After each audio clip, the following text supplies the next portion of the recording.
For 6 years, Tessa Ashby ran operations for the most dangerous man in Boston, and in all that time he never once said her name like it belonged to a person. She knew the safe codes. She knew the shipping schedules of 17 companies. She knew exactly who to call at 2 in the morning when a container got held at the port in South Boston. She was 27 years old. She had a mother on dialysis and $187,000 in medical debt, and she'd worn the same coat for 4 winters. 12 times she'd put a plan on Nolan Rourke's desk. 12 times it came back, crossed out with the same black fountain pen. No notes, no explanation, just 2 words in the corner. Not needed. She never asked why. She just counted. She counted everything. That was how she survived. But on a Tuesday morning in November, something that had been bending inside her for 14 months finally snapped, and she walked into his office and slammed the folder down on his desk, hard enough to make the glass ring. He didn't flinch. He didn't raise his voice. A man who'd built an empire on never showing anything just sat there with his hands flat on the wood and looked at her the way you look at something that isn't supposed to exist in your world. 41 seconds of silence. Then she reached into her bag and set down a second piece of paper. It was folded into quarters, and the creases had gone soft, because she'd been carrying it for 14 months. It was her resignation. And by the time Nolan Rourke understood what he'd just let walk out of that room, it was already too late to take a single one of those 12 refusals back. If you're already hooked, hit that like button so we know you're with us. Share this one with someone who's ever felt invisible at work. And subscribe, because these are the stories we tell best. Now let's go back to that 40th floor. To a woman with a folded letter and a man who was about to lose the only person he couldn't replace. 41 seconds passed, and at the 40-second mark, Tessa spoke. Her voice wasn't loud. That was what surprised her most, because for 14 months she had imagined this moment again and again, and in every version of it, she had screamed. But now, standing here, she spoke with the calm, even tone of someone reading an inventory report. She said that the file on his desk was the 12th version. She said the number slowly, shaping each word with care, because she wanted it to be the first thing that fell between them. The 12th version, not the 2nd, not the 4th. 12 versions, each one representing 4 weeks of work after office hours, each one made from nights spent at the kitchen table in her Dorchester apartment, with her laptop open and a cup of cold coffee beside her, matching shipping manifests against customs declarations until the numbers blurred before her eyes. Then, she told him the second thing. She had corrected every single point he had asked her to correct. Not one had been missed.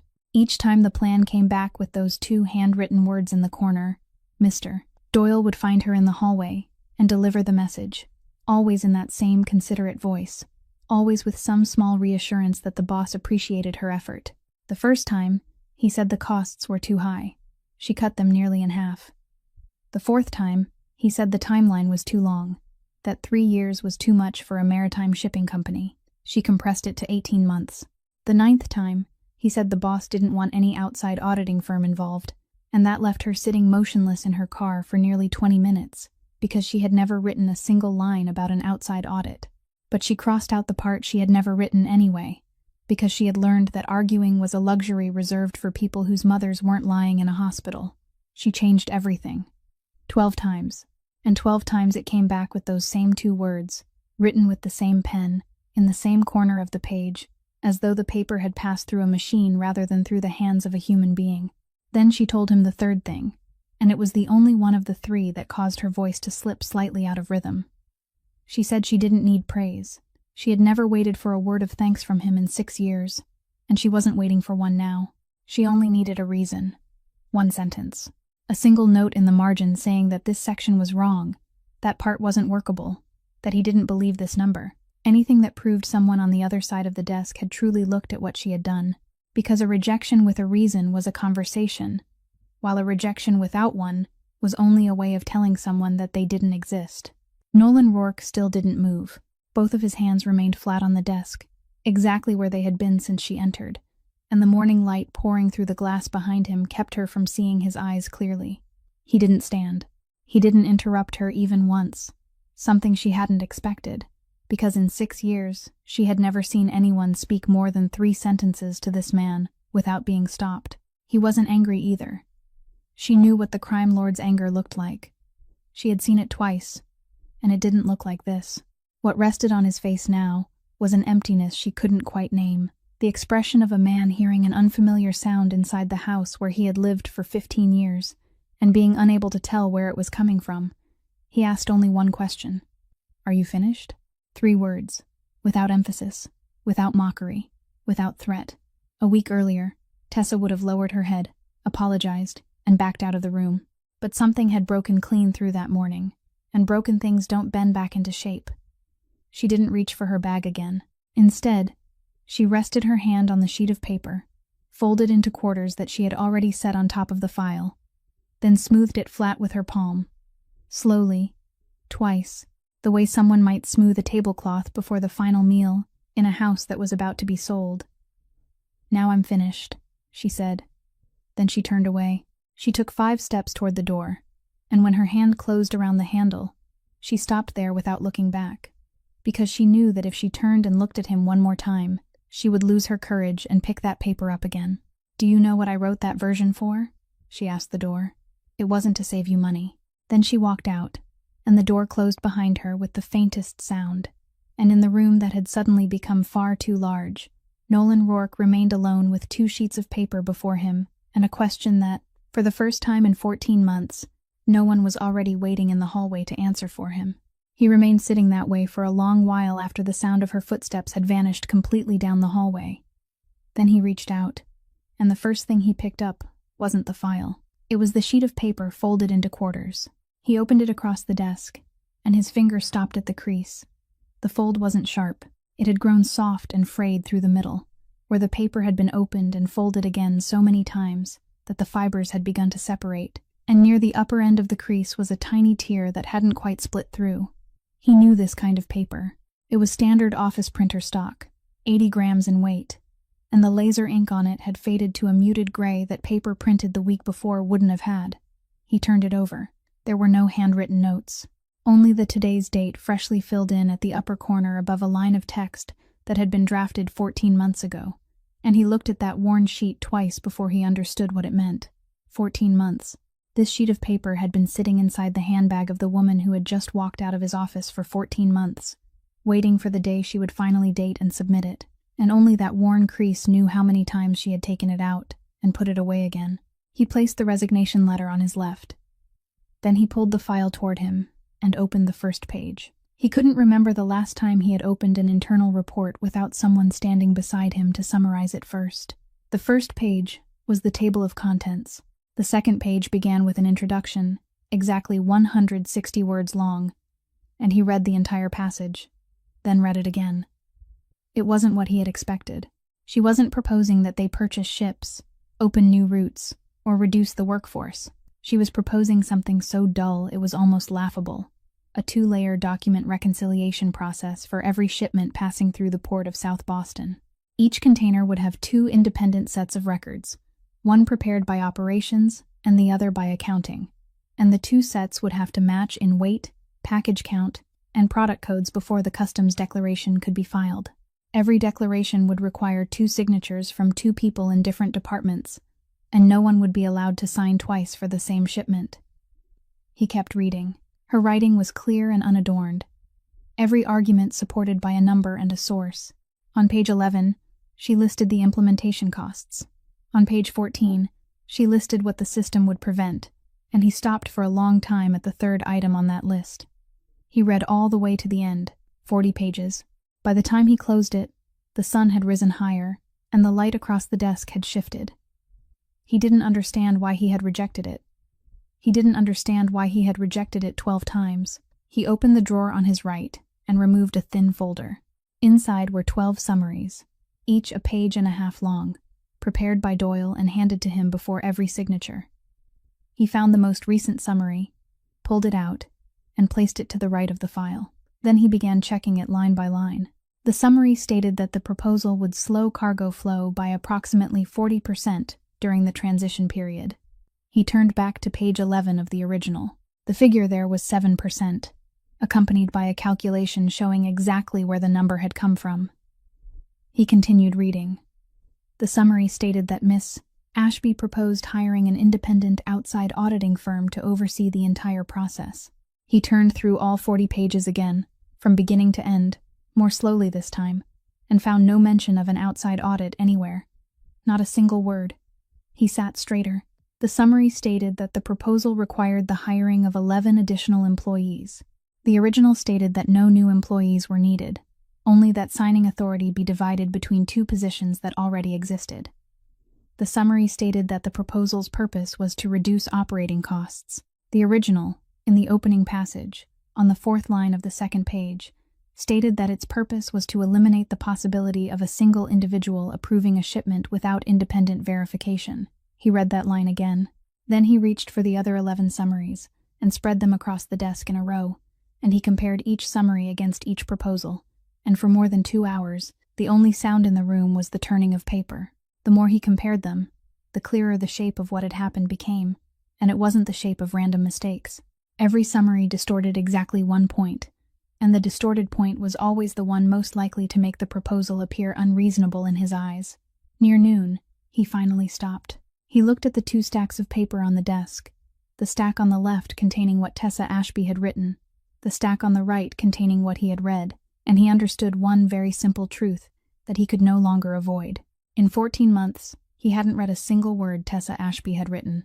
He didn't leave the office at all that day.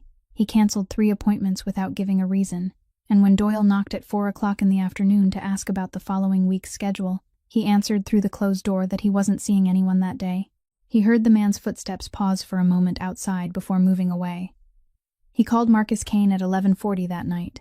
Marcus answered on the first ring, as he always did, and didn't ask what had happened. Nolan gave him 3 orders, each one delivered in a single sentence. The first was to retrieve from the server every original file belonging to the 12 proposals, under Tessa Ashby's name. Not the printed copies, not anything forwarded through another person, but the original files together with the editing logs, showing who opened them, who saved them, and at what time. The second was to pull every customs declaration filed by Rourke Maritime over the previous 14 months and compare each declared weight against the corresponding bill of lading without overlooking a single shipment, including those whose accounts had already been closed. Before giving the third order, he remained silent for nearly 3 seconds.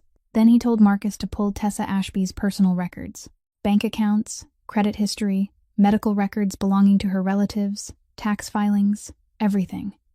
The other end of the line went quiet for a moment. Then Marcus asked, "You suspect her?" Nolan looked at the 2 stacks of paper that had remained untouched on his desk since morning, the stack on the left and the stack on the right, and said, "I suspect myself." Marcus didn't ask another question. He only said the shipping documents would take a few hours because he had to retrieve them from 3 separate systems, and that he would call back when he had something worth calling about. Nolan didn't go home. He stayed in the office, turned off every light except the desk lamp, and began reading the first version of the proposal from the beginning, the one he had crossed out 14 months earlier. He realized it was much shorter than the versions that followed, only 19 pages, written with a degree of care that bordered on timidity, and on the final page, there was a line he hadn't seen in any of the later versions.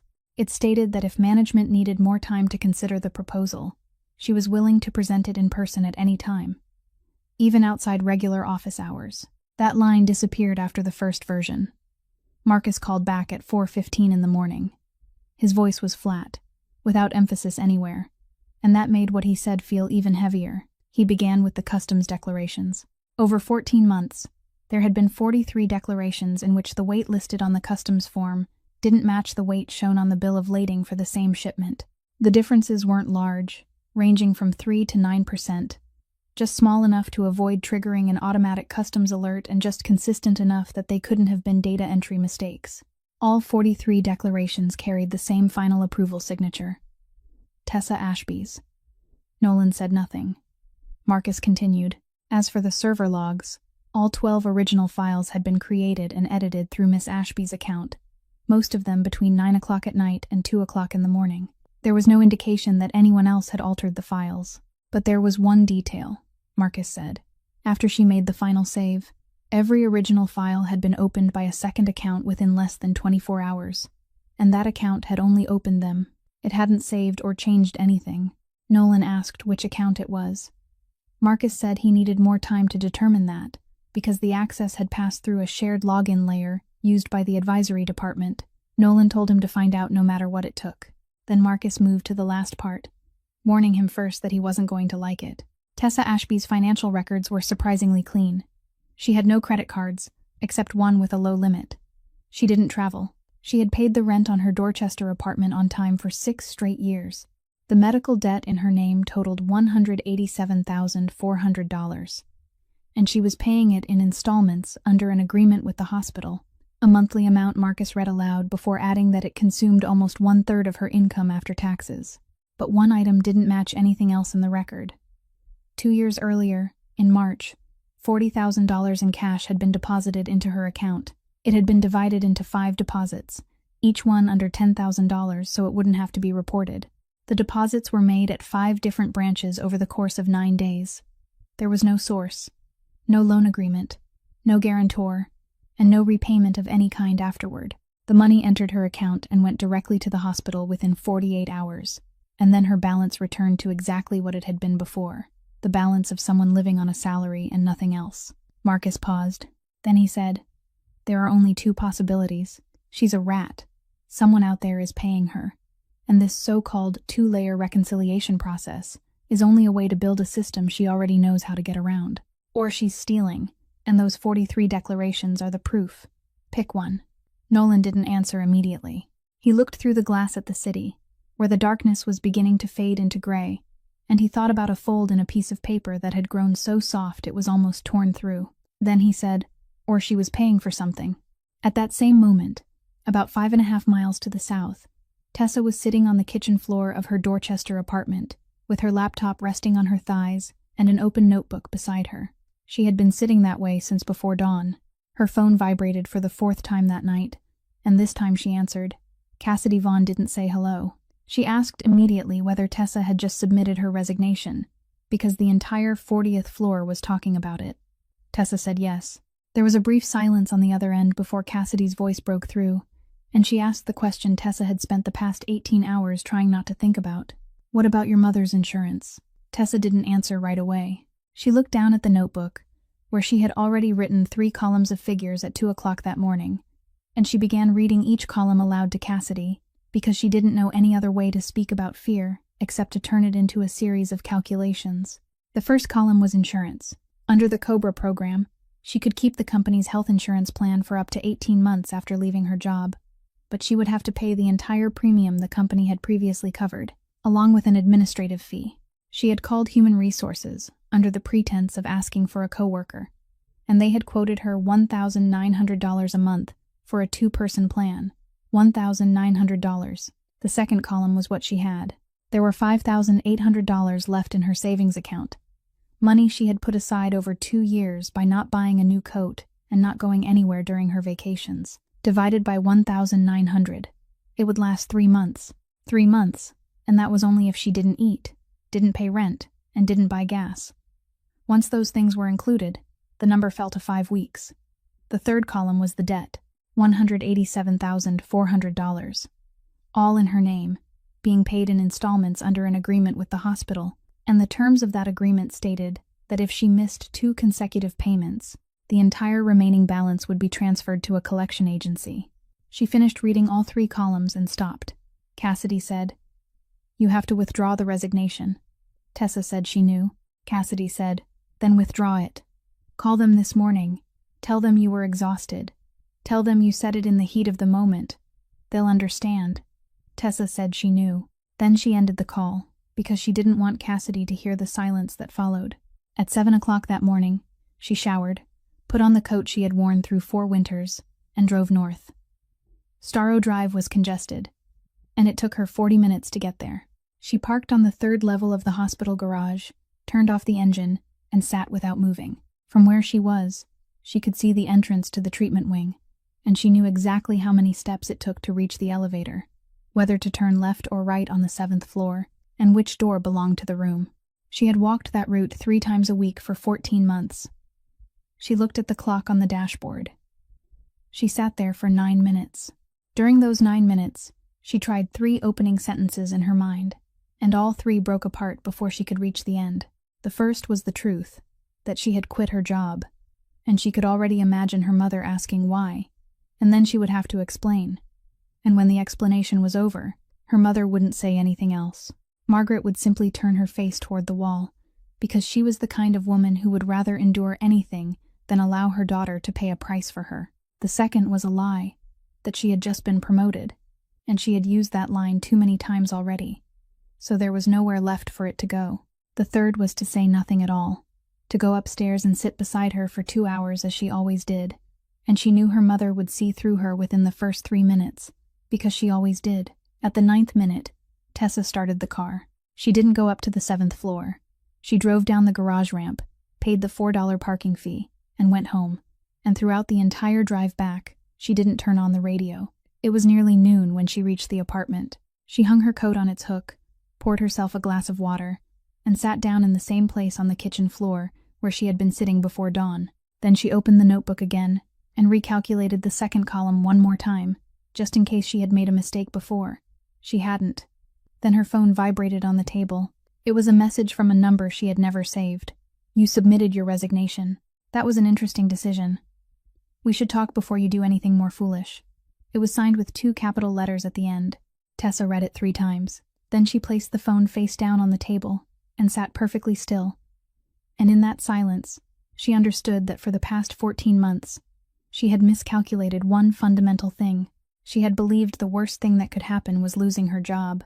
She had been wrong. He sent the address the following morning, a breakfast place on Broadway in Southie, and the meeting time was 7 o'clock, earlier than most offices opened. When Tessa arrived, Arthur Doyle was already seated at the table farthest in the back. He had ordered coffee for both of them, and he rose to pull out her chair just as he had done for 6 years whenever they met in the hallway. He asked how she had slept. He asked whether her car had passed inspection the month before, because she had mentioned it the last time they spoke, and he remembered. He always remembered. That was what everyone who worked under him said when they praised him, that Mr. Doyle remembered the names of everyone's children, remembered wedding anniversaries, remembered who had recently lost someone and who had fallen ill, and Tessa had once believed that was the mark of a kind man. It had taken her a long time to understand that his memory wasn't a gift. It was a ledger. He asked whether she wanted anything to eat.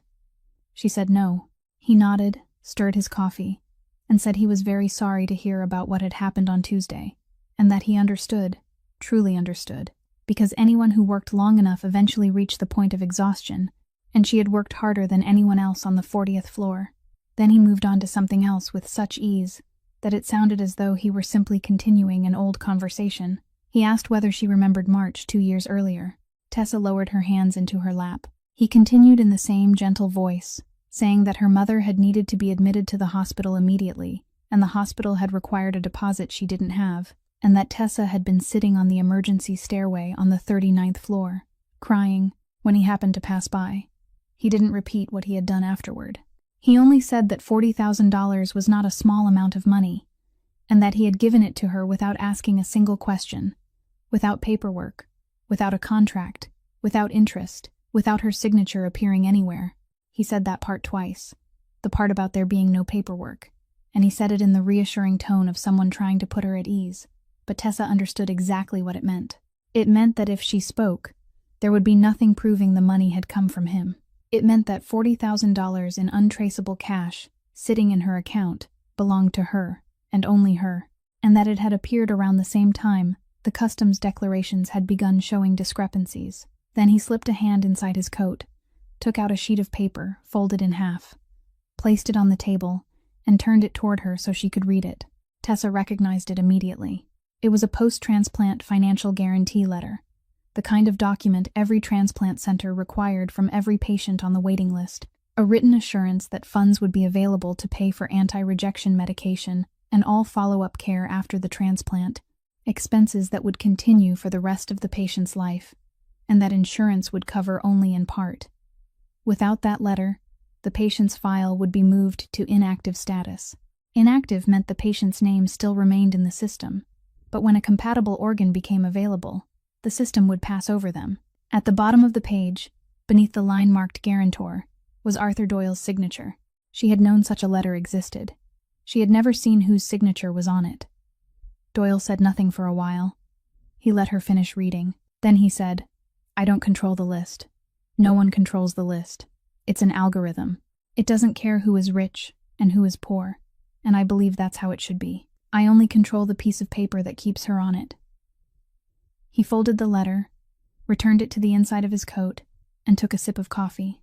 Then he told her the 3 things he needed, and he said them in the voice of a man offering advice for her own good, not a man imposing conditions. First, she would withdraw her resignation that day, before 10 o'clock. Second, she would continue signing the customs declarations exactly as she had been signing them, without changing anything and without asking questions. Third, and he placed the slightest emphasis on this one, she would not speak privately with the boss. No private meetings, no private calls, no messages.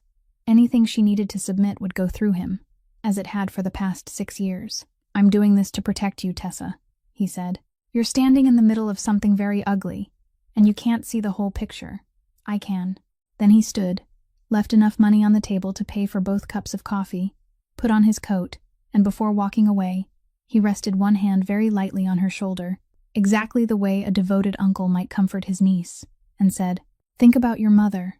Then he walked out the door. Tessa remained seated before the untouched cup of coffee, and what sent a chill down her spine wasn't anything he had just said. It was the fact that from beginning to end, he hadn't threatened her once. She remained in the diner for another 20 minutes after he left, and during those 20 minutes, she didn't think about the letter. She thought about the 12 proposals. She had written the first one in September, 14 months earlier, 3 weeks after Doyle first appeared in the doorway of her office at 7 o'clock in the evening and placed a completed customs declaration on her desk, lacking only the final signature, then told her the shipment was urgent and they needed to skip the bill of lading verification so it could clear before the port closed. That first proposal asked for exactly one thing: that no declaration be submitted without confirmation of the shipment's weight from the accounting department, even in an emergency. It came back 9 days later, with 2 words written in the corner. She wrote the 4th version in December, after discovering that the product codes on 3 consecutive shipments had been altered after she signed them, changed during the final stage, at the point where only the advisory department had access. That version proposed locking every declaration file the moment final approval was signed, preventing anyone at any level of authorization from changing it afterward. It came back 11 days later with 2 words written in the corner. She wrote the 9th version in May, after spending an entire night reviewing 18 months of shipping records and realizing that among the 43 problematic shipments, only one name appeared in the final signature box, and that name was hers. That version proposed that every declaration require 2 signatures from 2 people in different departments, and that no one be permitted to sign twice for the same shipment. It came back 8 days later with 2 words written in the corner, and that time Doyle found her in the hallway and told her the boss didn't want any outside auditing firm involved, a statement that had nothing to do with anything she had written, and she had stood there nodding because she had no other choice. The other 9 proposals were the same, each one addressing a different gap, each gap marking a place where she had seen a hand reach through, and all 9 came back with those same 2 words, written with the same pen, in the same corner of the page, 12 times. Anyone looking from the outside would have seen a devoted employee trying to reform a maritime shipping company. But Tessa wasn't trying to reform anything. She didn't care how much money Rourke Maritime saved, didn't care whether cargo moved quickly or slowly, didn't care about any number in those 40 pages, except for one thing. She was building a system in which her own signature would become meaningless. If every declaration required 2 independent signatures, then her signature alone couldn't submit anything. If the file was locked the moment she signed it, no one could change it behind her back. If accounting had to confirm the weight first, then a second person would see the number, and if a second person saw it, she would no longer be the only one held responsible. She hadn't asked for a promotion, she hadn't asked for a raise. For 14 months, 12 separate times, using the only language a company was willing to recognize, the language of procedures and spreadsheets and implementation costs, she had reached out and asked to be saved. And 12 times, that hand had been sent back to her, crossed out, without a single note. She thought about all of this as she sat in the breakfast diner on Broadway, and she thought about how the guarantee letter had already been inside Doyle's coat when he walked in, which meant he had prepared it before she arrived, which meant he had known she would sit down. She thought about his claim that he was doing this to protect her. She thought about how, for 6 years, everything she sent upstairs had passed through his hands, and everything sent down from upstairs had passed through his hands as well, and not once Had she ever heard the boss say anything about her work except through Doyle's mouth? Then she thought about the $1,900 a month, about 5 weeks, about the figure of $187,400, and she understood that if she withdrew her resignation before 10 o'clock that morning, she would continue signing, and every declaration she signed would become another brick in the wall that someone would one day use to imprison her. While Doyle stood outside it with clean hands and an excellent memory, she opened her phone. She composed a message to that number, read it 3 times before pressing send, and the message contained only one line, saying that she was deeply grateful he had taken the time to meet with her, but she wouldn't withdraw her resignation. Then she turned off the screen, stood, left the cup of cold coffee untouched on the table, and stepped out onto Broadway at 7:45 that morning, knowing perfectly well that she had just removed with her own hands the only thing keeping her safe. The call came at 2 o'clock that same afternoon from another number she hadn't saved, but this time the voice on the other end belonged to a man she had heard for 6 years and had never once heard over the phone. He didn't introduce himself. He only gave her an address in Charlestown near the old docks and told her to be there at 4 o'clock, then added a single sentence before ending the call. If she didn't come, he wouldn't call again. She arrived at 3:55. The place was small, with only 6 tables, the kind of diner that served sandwiches and clam chowder to dock workers. And Nolan Rourke sat alone at a table beside the window in an ordinary coat, with no car parked outside and no one standing in the corner of the room. She looked around once and couldn't find Marcus Kane anywhere, and that made her more cautious, not less. She sat across from him. He didn't greet her. He didn't ask whether she wanted anything to drink. He reached down to the chair beside him, picked up 2 sheets of paper, and placed them on the table before her, one on the left and one on the right, separated by roughly the width of a hand. Then he drew his hands back, rested them in his lap, and said nothing more. Tessa looked down. She recognized the page on the left immediately, because she had typed every word on it. It was page 11 of the 12th proposal, with the calculation, the sources, and the figure of 7% on the 3rd line. She had never seen the page on the right in her life. She read it slowly from top to bottom once, then began again from the first line, and during that second reading, her finger started moving along each line as though she were checking a column of figures. 40%. Outside auditing. 11 additional employees. She stopped at the final line on the page to the right, the line stating that the proposal's purpose was to reduce operating costs, and she remained still for a long time. Beyond the window came the sounds of cranes and ship horns, and from behind the counter came the clatter of dishes, but at their table, there was nothing. Nolan didn't rush her. He didn't explain where the page on the right had come from. He only sat there watching her read, and Tessa knew he was watching, but she didn't look up. She thought about the night she had sat in her car for 20 minutes because of that remark about an outside audit. She thought about how she had crossed out a section she had never written, and blamed herself for being unable to remember when she had written it. She thought about the 11 other pages, exactly like the one on the right, that had to exist somewhere. Then she smiled. It wasn't laughter. Only a breath pushed through her nose as the corners of her mouth lifted barely 1/5 of an inch before falling again, and there was nothing amused in it. "I thought you hated me," she said. She still didn't raise her head. She went on, saying that for 14 months, she had invented countless reasons to explain the 2 words written in the corner of every proposal, that he didn't trust women in positions like hers, that he already had someone else chosen for her job, that perhaps she had once said the wrong thing in an elevator and he had remembered it. She said she had considered the possibility that he hated her so much that there were nights when she sat rereading every sentence in her emails, searching for what she had done wrong, and she said that at least the theory had made sense, because hatred had a reason, and anything with a reason was something a person could try to fix. Nolan listened to all of it. Then he said, "I don't hate you." He paused. "I don't even know you." He said it neither as a confession nor as an excuse, but in the same voice he used to read a number from a report, and perhaps that was why it cut more deeply than anything Mr. Doyle had said to her that morning. Tessa looked up for the first time since sitting down. She met his eyes and said, "That's worse." Then she fell silent, and in that silence, something rose into her throat that she had to swallow twice before it went down. He asked her one question. Had anyone else read the original before it reached his desk? Tessa looked at the page on the right for another moment, and she thought of the hand that had rested on her shoulder that morning, and she thought of $40,000 with no paperwork, and she thought that if she gave him a name now, and if the man sitting before her today returned tomorrow to being the man he had been for the past 14 months, then her name would be on Doyle's desk before nightfall. "Everything I submit goes through the advisory department," she said. "That's the procedure."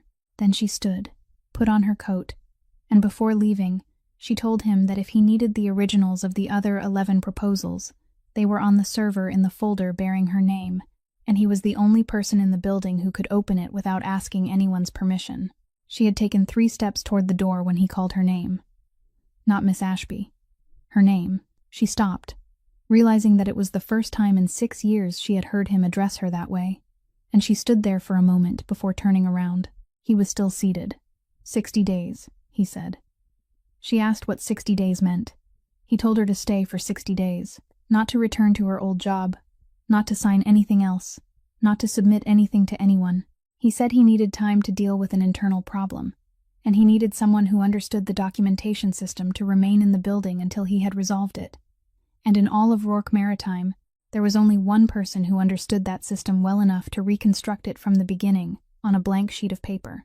He said her resignation letter would remain untouched in his drawer and wouldn't be submitted to Human Resources, and after 60 days, if she wanted it to take effect, it would take effect. If she wanted to withdraw it, she could withdraw it, and no one in that building would have the right to ask her a single question about her decision. When he finished, he stopped. He didn't mention salary. He didn't make any further promises.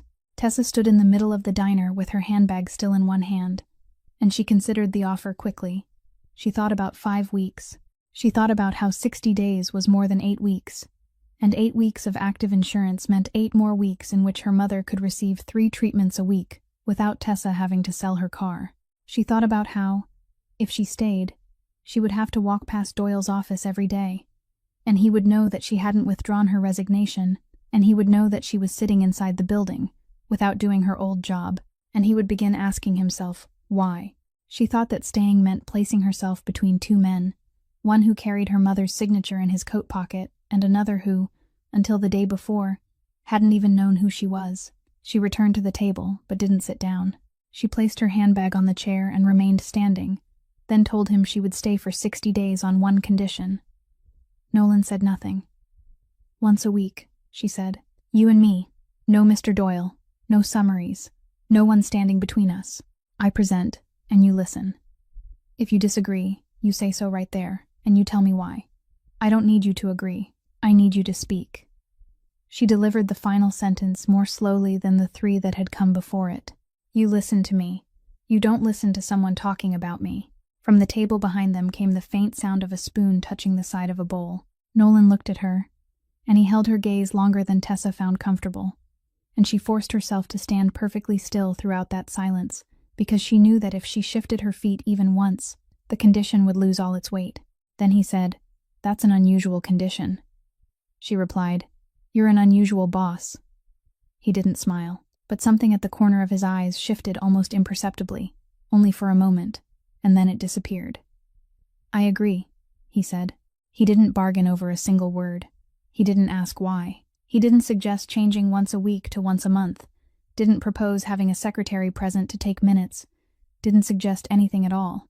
He simply spoke those 2 words, then took a pen and a folded sheet of blank paper from inside his coat and wrote 4 lines on it: the starting date, the ending date, her condition exactly as she had stated it, and a final line declaring that the resignation letter originally drafted 14 months earlier would remain valid at the discretion of the person who had signed it.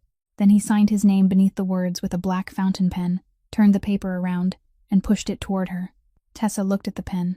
She looked at it longer than necessary. Then she picked it up, realizing that her hand had grown slightly cold, and she signed. Her handwriting was as neat as it had always been, because over 6 years she had signed that name thousands of times. Most often in the lower right corner of declarations she wasn't permitted to question. This was the first time she had signed it, in a place she had chosen for herself. She handed the pen back. He took it, returned it to the inside pocket of his coat, and said, "Next Tuesday." She asked what time and where. He said 6 o'clock in the morning, then gave her an address at the port of South Boston. Not a building, not a conference room, but the number of a dock. Tessa entered it into her phone and asked nothing more. She put on her coat, picked up her handbag, and left the diner before he did.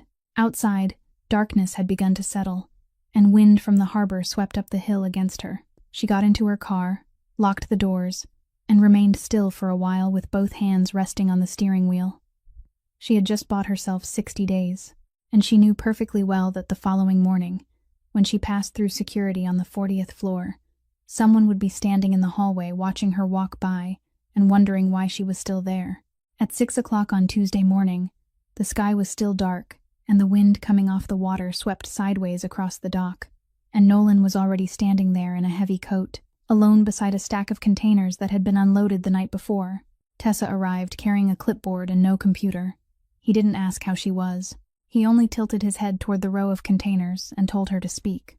She began with the simplest point, indicating the label attached beside a container door and explaining that the number printed there was the weight declared by the shipper, while the number appearing on the customs declaration was entered manually by the company itself, and between those two numbers lay a gap that no one was required to verify. Nolan listened. Then he asked what her process would do if accounting and operations entered the same shipment and arrived at two different figures, and which side would be considered correct. Tessa paused for a moment. It was a technical question. It was a question only someone who had read as far as page 17 could have asked. She answered, and her answer was long, nearly 4 minutes, because it had 3 separate branches, and each branch contained an exception. And throughout those 4 minutes, he didn't interrupt her once, didn't look at his phone, didn't nod in that way. People nodded when they wanted someone else to hurry. He stood there, looking at the place she was pointing to, and waited until she had finished. Tessa heard her own voice reach the end of the final sentence and fall silent, and in the quiet that followed, she realized her heart was beating faster than usual, and she found that absurd, because all she had done was explain a document reconciliation process. 6 years. 6 years. And this was the first time anyone had asked her a question, and remained long enough to hear the entire answer. He asked 2 more questions. By 7:15, daylight had fully arrived and her voice had gone hoarse. He said, "Tomorrow, same time." She said, "You said once a week." He replied, "I changed my mind." Then he walked toward his car without saying anything else. At 9 o'clock that morning, Tessa was seated at the side desk outside his office, arranging the original proposals, when Silas Rourke stepped out of the elevator. She had met him a few times during her 6 years there, always only in passing, and this time he walked straight inside without waiting to be announced. The door didn't close completely. Tessa wasn't trying to listen, but soundproofing only worked when the door was shut. She heard Silas say that he had submitted his application and had been accepted into the architecture program for the spring term, and he said he wasn't asking for money, that he had already worked everything out, and all he wanted was permission to remove his name from everything in the company that carried the Rourke name. She heard him say that he didn't want anyone to have to choose sides. He only wanted to leave. Then she heard Nolan's voice, brief, even, without rising in the slightest. He said no. He said Silas couldn't withdraw because his name appeared in 3 legal entities, and removing it from one would affect the other 2. He said this wasn't the time. He said he would have someone review the matter in the next quarter. The entire conversation lasted less than 30 seconds. Then there was silence. Then came the sound of a chair being pushed back. Silas walked out, and he didn't slam the door. He closed it very gently, and that unsettled Tessa more than if he had slammed it. He passed her desk, then stopped. He looked at the stack of original proposals on the surface, looked at her name in the corner of the folder, and asked how long she had worked there. She said 6 years. He nodded as though the number had confirmed something. Then he said, "Don't try." Tessa asked what she wasn't supposed to try. Silas said that he had asked to leave 4 times in 3 years, and all 4 conversations had ended in less than a minute, and not once had his brother become angry, and that was the frightening part. He said people kept thinking his brother was cruel, but cruelty required a person to feel something first. Then he pressed the elevator button, and before the doors opened, he said one last thing without looking at her, his eyes fixed instead on the metal doors reflecting both of them. "He isn't broken. He's frozen." The elevator doors opened and closed again, and Tessa remained there with the stack of papers before her, thinking about a man who had stood on a windswept dock at 6 o'clock in the morning and waited through a 4-minute answer, and she didn't know how to place those 2 images beside each other. On their second morning, they walked along dock number 4, and she talked about product codes. On the third morning, He brought the original copy of the 6th proposal, with pencil notes written in the margins, and it took her a moment to understand that the notes were his. On the 5th morning, he asked why the 9th version was shorter than the 8th, and she said that by then, she had begun to believe people were more likely to finish reading something if it was shorter. On the 7th morning, it rained, and they stood beneath the corrugated metal roof of a warehouse, and he asked her a question that had nothing to do with shipping documents. He asked what she had studied. Tessa said she had gone to college for 2 years, and then left. He didn't ask why, but he didn't say anything else either, and the silence stretched long enough that she answered on her own. She said her father had worked as a welder at the Quincy shipyard for 27 years. She said he died of lung cancer in the spring of the year she turned 19, and after that, tuition became something that no longer belonged on the list. She said he hadn't left much behind: a toolbox, a car with more than 200,000 miles on it, and one sentence he had repeated so many times that she had memorized it before she was old enough to understand it. People pay you to do the work, not to disappear. She said he had taught her that because he had once worked somewhere the foreman could never remember anyone's name. And he had hated that place more than he had hated anything else in his life. Nolan didn't comment, but the following morning, he arrived 10 minutes before she did, and when she reached the dock, he was already standing in their usual place. On the 9th morning, he told her something. He told her without being asked, and that was what Tessa remembered most clearly about that morning. He said his mother had died when he was 17, and Silas had only been 4 and couldn't remember anything about her, and he said that sometimes he thought that was a mercy for the boy. He said his father died when Nolan was 22. He described the circumstances in the same voice he used to read a report, saying that the company had been expanding at the time, and someone from outside had brought his father a very thick, very convincing restructuring plan filled with tables and projections, and his father had trusted it. He put nearly all of the company's liquid assets into it, and he signed documents he hadn't read all the way through, and within 9 months everything collapsed, while the man who had brought him the plan was already living in another state. He said his father hadn't survived that year.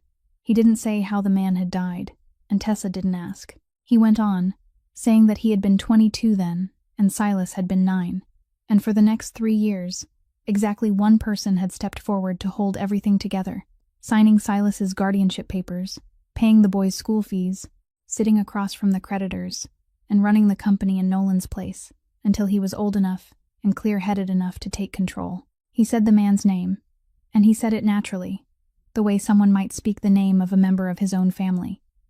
Arthur Doyle. Tessa stood still. She didn't shift her feet. Nolan said that Doyle had never asked for anything. He could have taken everything during those 3 years and no one could have stopped him, but he hadn't. Then Nolan said the thing the entire story had been leading toward. From the day my father died, I learned one thing, and I've held on to it ever since. Change is what kills people. Every plan longer than 40 pages is a trap, and the safest man is the one who doesn't sign anything. When he finished, he looked out across the water. Tessa let the silence remain for a while. Then she said, "No." He turned to look at her. "Change didn't kill your father. Trusting the wrong person killed him. He didn't die because the plan was long. He died because he didn't read it and didn't investigate the man who brought it to him," she continued, and her voice wasn't loud, but it didn't retreat. "You've confused those two things for 15 years, and because you confused them, you spent the past 14 months rejecting something 12 times without ever reading it, all to protect yourself from the very thing that was already happening right beneath your feet." The wind changed direction, and the sound of a crane carried over from the neighboring dock. Nolan didn't answer. He stood there for a long time with both hands in the pockets of his coat, looking toward the rows of containers, and Tessa saw his jaw move once. Then he said, "I have to go." He had taken several steps when he stopped without turning around, and he asked one final question. Which of the 12 versions had she written while she was most afraid? Tessa said, "The 9th. He nodded once and walked away. That afternoon, Marcus Kane called him and said he had traced the second account. Marcus arrived at the office at 7 o'clock that evening and placed a file on the desk that was thinner than Nolan had expected. He said they would begin with the second account, the account that opened all 12 original files after Miss Ashby made her final save belong to the advisory department's shared access layer, and 4 people used the same code, but the building's entry logs weren't shared. On all 12 occasions, The person who swiped a security card to enter the 40th floor during the window when the file was opened was the same person. Marcus didn't say the name. He turned to the next page. Then he moved on to the $40,000. Cash couldn't be traced, but all 5 deposits had been made at a teller's counter, and teller counters had cameras, and the bank kept its camera footage for 3 years. The person standing beside Miss Ashby during all 5 deposits never appeared clearly in the frame, but the car parked outside did, and its license plate belonged to a limited liability company registered in Delaware under a meaningless string of letters. Marcus said he had followed the ownership through 3 layers of intermediary companies, 2 in Delaware and 1 in Nevada. And at the final layer, only 1 name remained in the beneficial owner field. He didn't read the name aloud. He simply turned the page around and pushed it across the desk. Nolan looked down. Arthur Doyle. He said nothing. Marcus continued, his voice still as flat as it had been at the beginning, explaining that he had traced the shell company's entire flow of money backward over 10 years to see where else it had gone.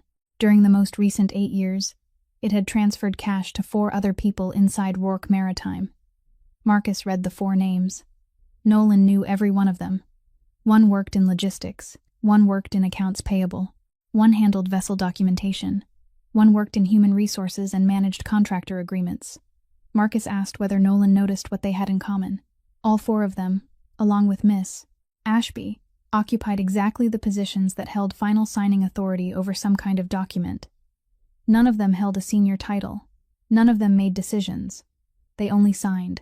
Marcus added that every payment had arrived at precisely the moment its recipient was facing some private crisis. 1 person had a child who needed surgery. 1 was about to lose a house to foreclosure. 1 had parents in Florida who needed to enter a nursing home. None of the 4 had a loan agreement. None had ever been asked to repay the money. Then Marcus delivered the final point. Over 8 years, more than $200,000 had been transferred.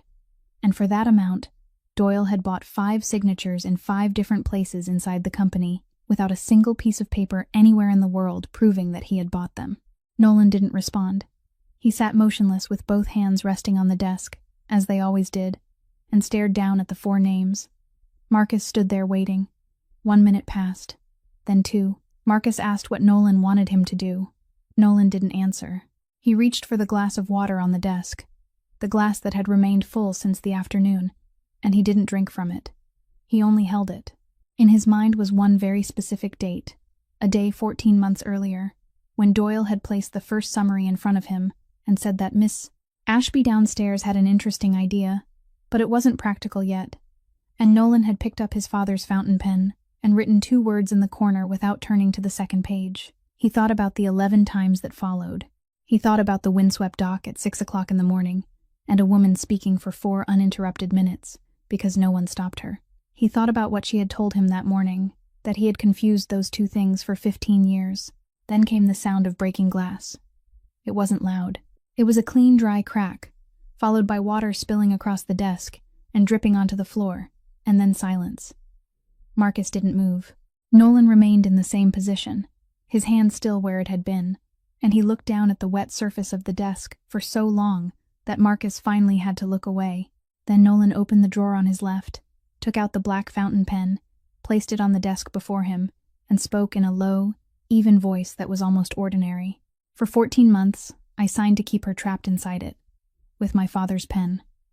Marcus asked whether Nolan wanted him to call Doyle upstairs. Nolan said no. He said Doyle couldn't be allowed to know anything, not a single sign, no changes to the meeting schedule, no revoked access, nothing at all. Then he said Marcus had to do 2 things. The first was to find the financial guarantee letter the hospital kept in Margaret Ashby's file and determine whose name appeared as the guarantor. The second, and here he paused for a moment, was to have someone follow Silas. Marcus asked why Silas. Nolan said, because if I were him, and I had spent 8 years building this, the person I would fear most right now wouldn't be me. It would be anyone who had started asking questions. The call from the hospital came at 11:40 that night, 2 days later. The nurse on duty said Margaret's blood pressure had dropped during the afternoon treatment, and they had been forced to stop halfway through. That she was being monitored in the enhanced care unit on the 7th floor, that her condition had stabilized, but Tessa should come. Tessa arrived at 12:15. The doctor on duty spoke to her for 6 minutes using words she had learned how to hear over the past 14 months. Words like further observation, like haven't ruled out, like depending on how things develop. Then they allowed her to see her mother for 10 minutes. Margaret was asleep. Tessa sat beside the bed without saying anything. And when the 10 minutes were over, she stood, walked back into the hallway, sat down on the row of plastic chairs across from the doors of the enhanced care unit, and stayed there. The 7th floor hallway at 2 o'clock in the morning was almost empty. A nurse passed twice. At the far end of the corridor, the automatic coffee machine flushed itself every 40 minutes. Tessa sat with her back straight and both hands resting in her lap, and she didn't take out her phone. She thought about the figure of 1,900. She thought about the 37 days remaining in the 60 days. She thought that if she had withdrawn her resignation that morning before 10 o'clock, she would still have insurance now, still have her job, still have the guarantee letter bearing the other man's signature resting safely in the file, and her mother would still be active on the transplant list. And the only price she would have had to pay for all of it was to keep signing. She sat with that thought for a long time. She didn't cry. She only sat there and let it pass through her until it had gone all the way through. Sometime after 2:30, the elevator sounded at the end of the hallway. She didn't look up because she assumed it was a nurse. Then someone sat down in the chair a short distance from her, and when she turned, she saw Nolan Rourke.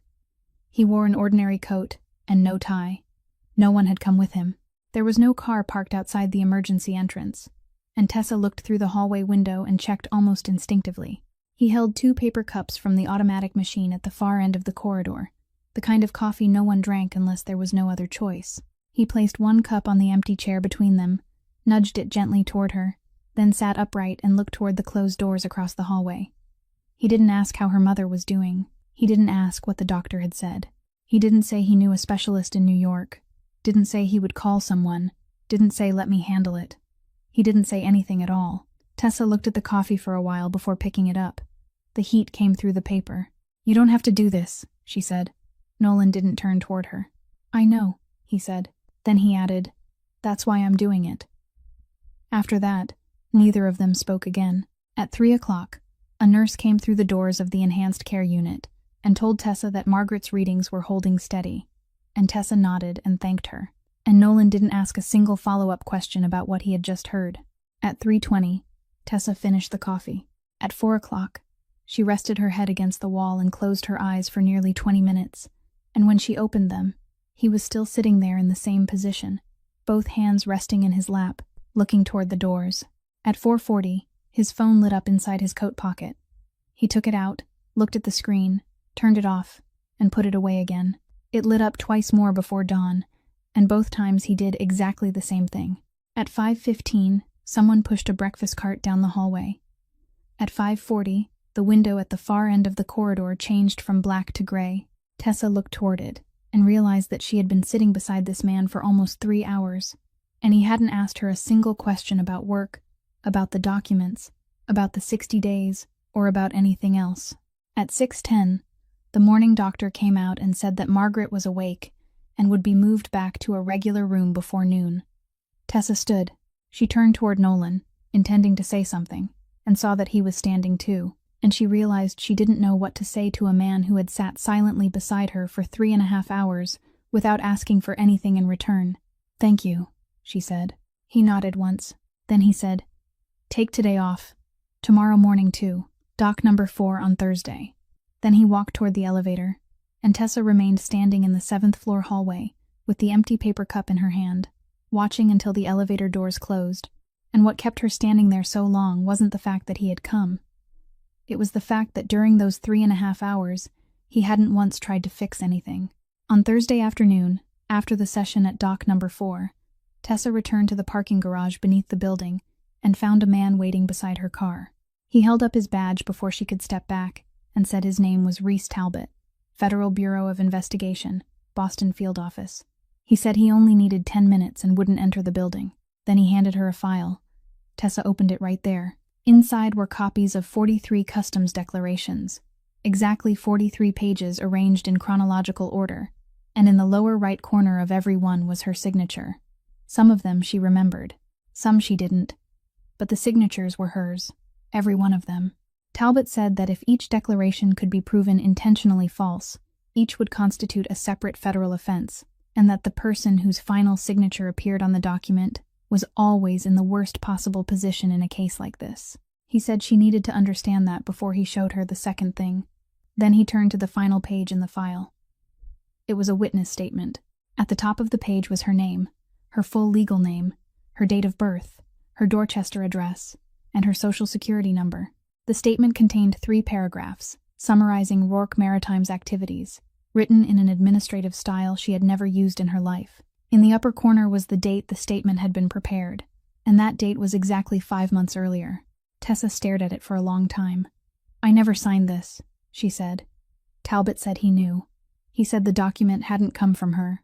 It had come from an anonymous internal source who had sent it to his office 5 months earlier, along with the supporting records, and the accompanying letter stated that the informant was frightened and needed protection before giving formal testimony. He said he had opened an investigation based on it. He said he had come that day because during those 5 months, the person who was supposedly so afraid had never contacted him again, not even once, and that made him believe something wasn't right. Then he gave her 2 choices. She could cooperate and tell him what she knew, or she could stand alone at the end of those 43 signatures. He left his business card and walked away. Tessa got into her car. She didn't start the engine. She opened the file again and looked at the date in the upper corner of the statement, and she began putting the pieces together. 5 months earlier. She remembered which month that had been, and she remembered that she had just submitted the 9th proposal then, the one she had written while she was most afraid, the one proposing 2 signatures on every declaration. She thought about someone creating a witness statement in her name and sending it to federal investigators, and that person would have needed all her personal information, would have needed to know exactly where she stood in the chain of signatures, and would have needed to know which records to include so the story would fit together. She considered what anyone stood to gain by sending a file like that. It couldn't bring down the company, because 43 declarations differing by only a few percentage points weren't enough to destroy an entire maritime shipping corporation. They were only enough to open an investigation. And once an investigation opened, the first thing that happened inside an organization like Rourke Maritime was that people began searching for whoever had talked. Tessa sat perfectly still. Then she understood. And she understood all of it at once, and the realization was so cold that she had to place both hands on the steering wheel. The person who had created that file didn't need federal agents to arrest anyone. That person only needed the federal investigation to exist, to knock on the door at exactly the right moment, and to leave behind one name. That name was hers, and when her name reached the 40th floor, the only person with the authority to decide what should be done with someone who had betrayed his family would be Nolan Rourke. He would deal with her himself. He would do it while believing completely that he was right, because for 14 months he hadn't read a single line she had written and hadn't heard a single sentence from her that hadn't passed through someone else's mouth. And when he was finished, there would be $40,000 in untraceable cash in her account to prove motive.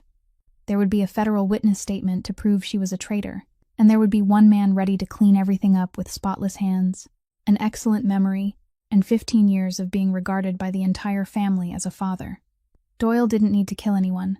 He only needed Nolan Rourke to keep refusing to read. Tessa drove home to Dorchester and sat on the kitchen floor until late that night with the file open before her, and she calculated, as she always calculated, but this time she couldn't find a single column that balanced. At 11 o'clock that night, on the 40th floor, Nolan's phone lit up with a 4-word message from Marcus Kane. Silas had an accident. Marcus called a moment later. He kept it brief. Silas's car had left Interstate 93 near the Somerville exit at 10:40 that night and struck the guardrail on the right. He was conscious when the ambulance arrived. He had a broken collarbone, 2 fractured ribs, and a concussion. The scans were complete. There was no internal organ damage, and the doctor said he would make a full recovery within a few months. He was being moved to a room and had been given a sedative so he could sleep. Nolan asked only one question, whether anyone else had been in the car. Marcus said no. Nolan reached the hospital at midnight. At 2 o'clock in the morning, Marcus found him in the hallway and told him the rest. The technical team had recovered the car and finished examining it. The rear right brake line had a cut that hadn't been caused by the crash, positioned where ordinary wear could never have reached it, and the depth had been calculated, so the fluid would leak gradually, instead of causing an immediate loss of pressure. Marcus continued, and this was the part that made Nolan stand straighter. 3 days earlier, Silas had gone down to the accounting department and asked about a payment made to a limited liability company registered in Delaware. He had questioned 2 people. He hadn't said why. Marcus said Silas had been investigating the legal entities so he could complete the process of removing his name from the subsidiary companies, and he had opened the one drawer that should never have been opened. Nolan said nothing. At 2:20, Tessa arrived.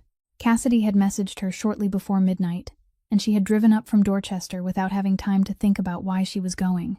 She found him standing in the 5th-floor hallway, about 4 steps from the hospital room door, both hands in the pockets of his coat, and she knew immediately that he had been standing in that exact place for a long time. She asked how Silas was. Nolan repeated what the doctor had said, word for word, as though he were reading from a report. Then she asked why he hadn't gone inside. Nolan didn't answer right away. He looked at the door, then he said, "Because if I go in there, I'll start managing it again." He continued, saying that if he stepped through that door, within 30 seconds he would be calling someone, asking for the name of the department's chief physician, demanding a room transfer, arranging for someone to stand guard outside, and turning the entire situation into a list of tasks. And he would do all of it, while his younger brother lay asleep less than 7 feet away. "I don't know any other way," he said. "I never have." Tessa looked at him for a moment, then she walked past him, placed her hand on the door handle, and opened it. "You don't need to know how," she said, holding the door. "You only need to sit down." Nolan remained still for several more seconds. Then he stepped inside. The room was lit only by a small lamp above the bed. Silas was asleep with his face turned to one side, one arm immobilized. A plastic chair stood against the wall. Nolan pulled it out, placed it beside the bed, and sat down. He didn't check the monitoring chart. He didn't go into the hallway to find a nurse. He took his phone from his pocket, turned it completely off, and placed it face down on the bedside cabinet. Then he sat there. Tessa remained in the doorway for a moment before closing it from the outside. She sat on the row of chairs in the hallway and stayed there for nearly an hour, and throughout that entire hour, the door didn't open once. Sometime after 3:30, Nolan came out. He sat down on the row of chairs a short distance from her, exactly as he had sat on the 7th floor that other night, and looked toward the far end of the corridor. Tessa opened her handbag. She took out a small USB drive and held it in her hand for a while before placing it on the empty chair between them. "There's a recording on this," she said. She continued, explaining that it was a conversation from 8 months earlier in the emergency stairwell on the 39th floor between her and Arthur Doyle. And in it, he spoke clearly about the financial guarantee letter, the kidney transplant waiting list, the money from 2 years earlier, and the price of her silence. She said she had started recording from inside her coat pocket before entering the stairwell, and she had kept it for 8 months. Nolan looked at the USB drive, then he asked why she hadn't given it to him sooner. There was no sharpness in the question, but Tessa still had to draw a breath before answering. "Because 8 months ago, if I had given it to you, you would have shown it to him first." She said nothing more. She didn't need to. Nolan sat motionless.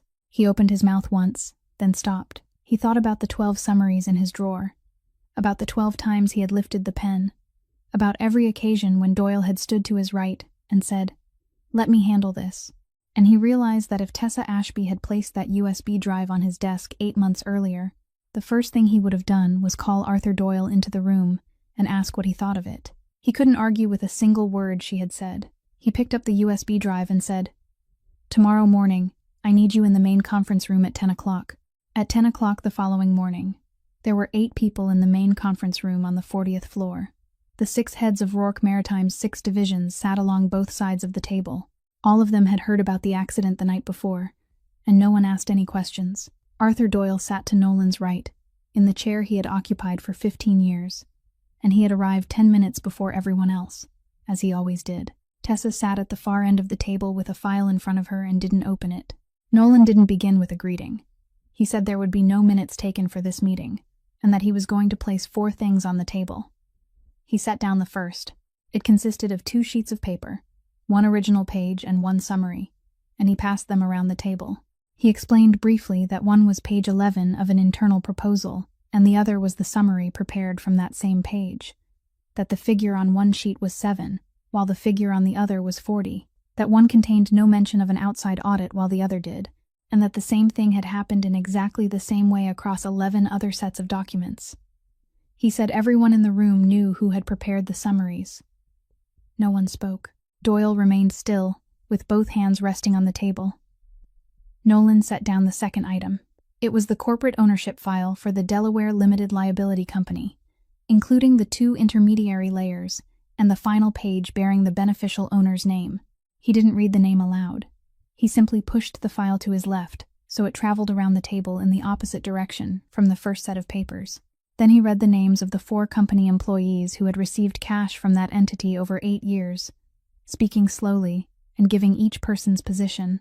And after the 4th name, he paused before saying that none of those 4 people held a decision-making role, but all 4 possessed final signing authority over some form of documentation. He said the total amount was more than $200,000. He said that more than $200,000 couldn't buy a company, but it could buy 5 pens. One of the 6 people at the table pushed his chair back by nearly the width of a hand. No one stood. Nolan placed the 3rd item on the table. It was a phone. He opened an audio file and turned on the speaker.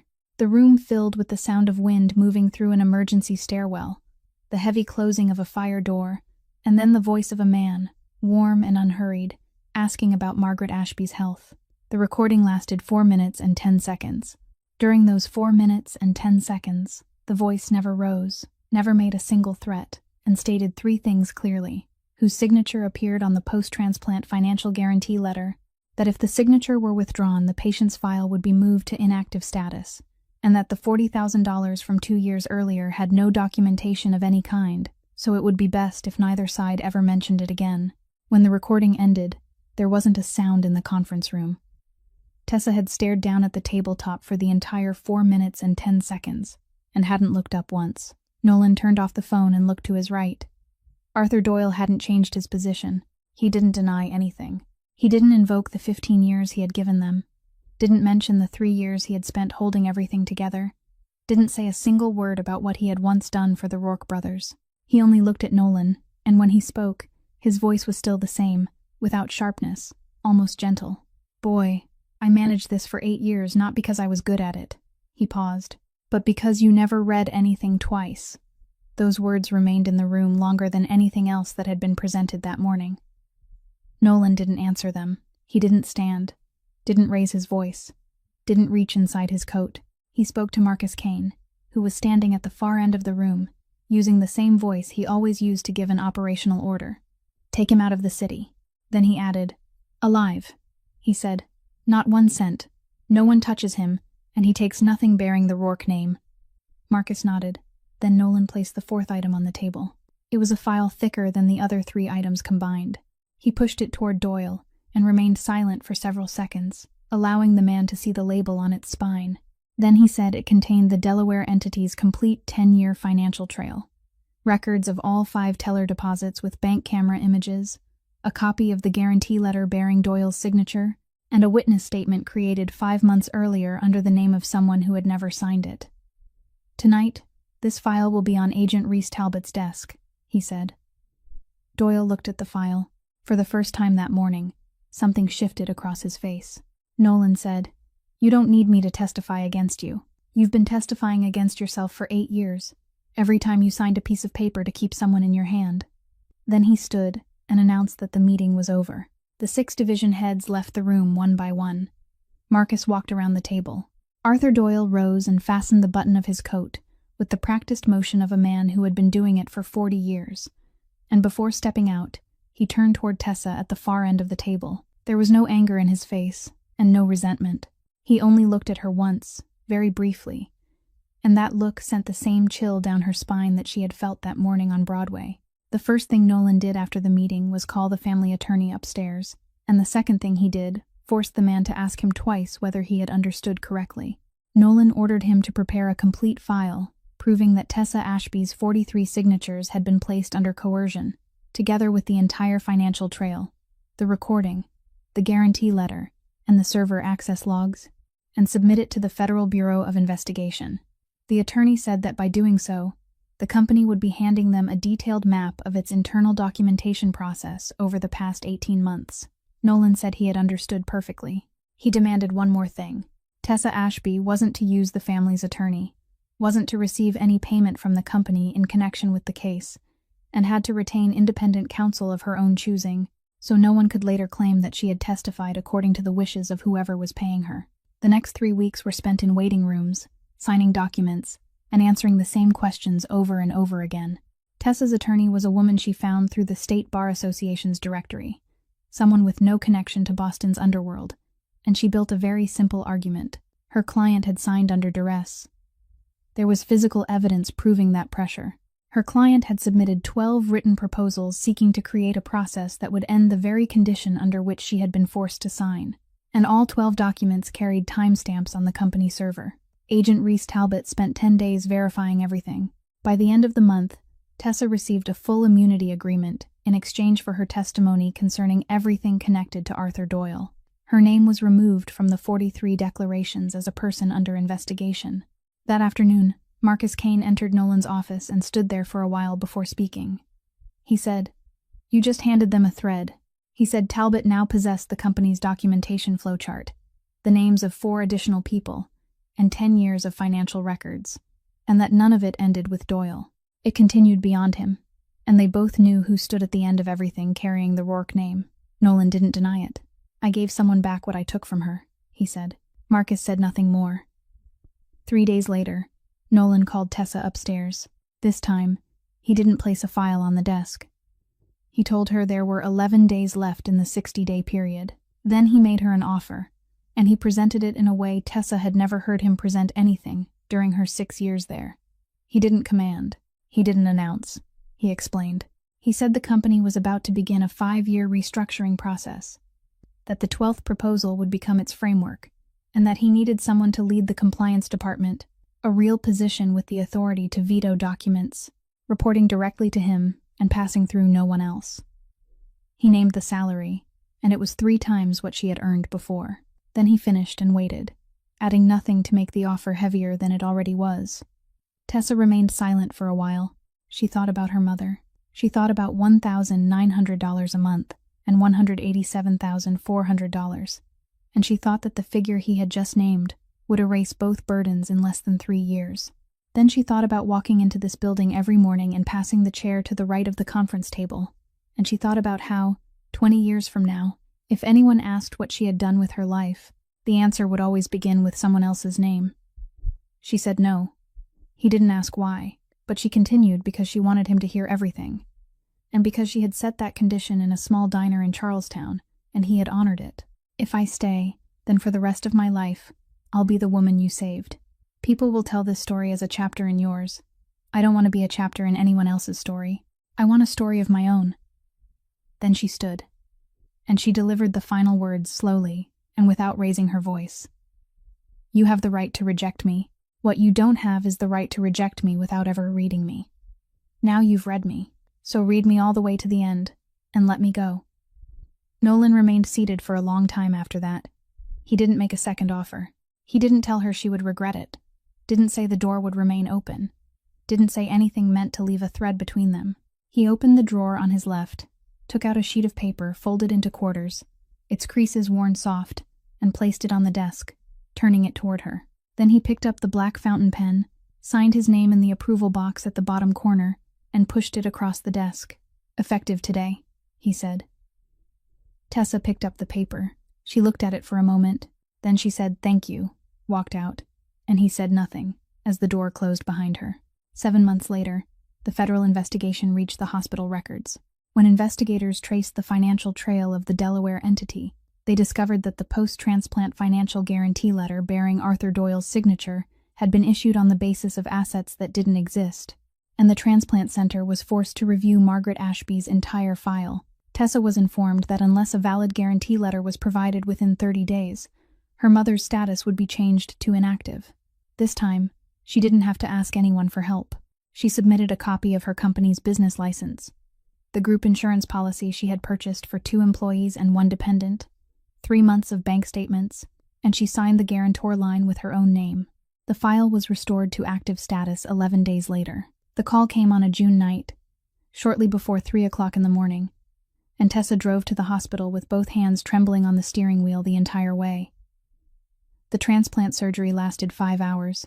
3 weeks later, Margaret was discharged and no longer had to return 3 times a week. Tessa's company occupied the second floor of an old brick building in Fort Point, 2 rooms and 1 window overlooking the channel. She named it after her father's family name. Her work was to build document reconciliation systems for small transportation companies, businesses that couldn't afford to hire a large auditing firm but didn't want to find themselves sitting in a federal waiting room one day. Cassidy Vaughn was the first person she hired, and Cassidy still liked to remind her that she had once told Tessa to withdraw her resignation, and Tessa still said that Cassidy had been right at the time. Silas Rourke began his first year in the architecture program at Northeastern during the spring semester. His collarbone healed after 4 months. His name had been removed from all 3 legal entities. Rourke Maritime entered the first year of a 5-year process to move all of its operations into a lawful framework. And the foundation of that process was the 12th proposal, almost entirely intact, including the requirement for 2 independent signatures on every customs declaration. Agent Reese Talbot still had an open case, and no one on the 40th floor pretended it had been closed. One afternoon in September, the receptionist called to say that an unexpected visitor was waiting in the lobby. Tessa went downstairs and found Nolan Rourke standing there alone, with no one accompanying him, and a file in his hands. "I came to present a plan," he said. Then he asked, "Do you have 30 minutes?" Tessa looked at him for a moment and said, "I'll listen for as long as you need to speak." They went upstairs to the 2nd floor. He placed the file gently on her desk, and she saw a handwritten line in the upper corner of the cover, written in the black ink of the fountain pen she had seen hundreds of times on hundreds of corners of paper. It wasn't the same 2 words as before. This time, there were 4 different words. "Please read this through." Tessa opened a drawer, took out a client file, typed the date on the first line, and then typed a name that had never appeared on her list before. Then she opened the file to the first page and began to read. There is one thing this story leaves behind, and it has nothing to do with money or power. Every day, many people around us are reaching out for help in the only language they are permitted to use, through a report, an email, or a timid question raised in the middle of a meeting, and they are dismissed not because they are wrong, but because no one is willing to spend a few minutes reading all the way to the end. Respecting another person doesn't mean paying them a high salary or offering them a few words of praise. It means taking the time to listen until they have finished what they are trying to say, and verifying the truth for yourself instead of believing someone else's version of it. Because when we stop listening to someone, there will always be another person willing to step into that silence and speak in their place, and what is spoken is often no longer the truth. And the most valuable thing we can give another person isn't rescue. It is the chance to stand on their own feet again. If today's story touched you, please leave a comment and share your honest thoughts. Have you ever been the person no one listened to at work? And how did you overcome it? Please press the like button, share this video with the people you care about, and subscribe to our channel so we can continue listening to more compelling stories together every day. We truly look forward to reading the words you share from the deepest part of your heart. We wish everyone watching this video abundant health, a joyful life, and peace in every day ahead. Goodbye for now, and we'll see you again in the next video.